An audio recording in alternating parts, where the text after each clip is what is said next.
за Груя и за аболицијата. Што е оно што вас револтираше да излезете на улица? Аболицијата на сите криминалци. Што се одлагат? А? Можете ли се? Секако. А што доколку партијата продолжи да влада? Уште ќе седиме тук. Ако се тргнат аболициите, ние ќе се тргнеме. Револтиран нема правда, нема ништо. Држава е више... Ово е жалосно.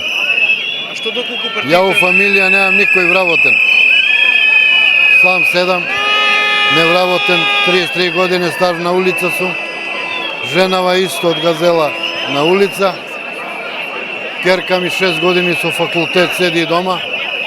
На премиер се жалев, поднесов жалба, му дадов година и 3 месеци помина, опште не ми се обрати по моје барање. И мислим дека ово е тотален хаос во државата. Нема правда, Јас сум разочаран, мислим, тешко е за младиве. Ви учествувате секој ден на протест? Да. И ќе протестирам до крај. Што доколку партиите продолжат да преговараат, вие ќе продолжите да протестирате? Па ќе бараме све док дојде. Ово е више... Ја е гледам темнина више во државата. Тешко е за младиве. Младиве се останали, младиве бегат од држава, напуштат држава, одат надвор. Ние можеме да имаме закон, ако функционира оваа држава, ние може да бидеме појаки од Швајцарија.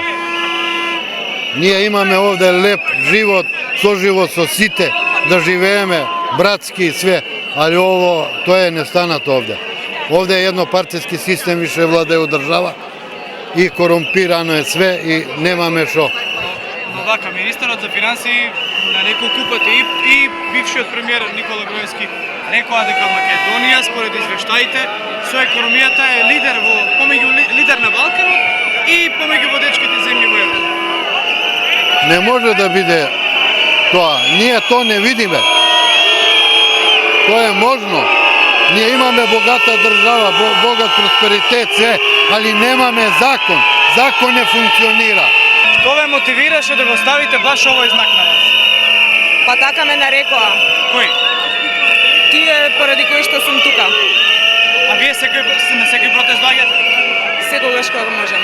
Што е оно што ве револтираше да излезете на улица? Нема што не ме револтира, се ме револтира. Кражба ме револтира, беззаконие ме револтира,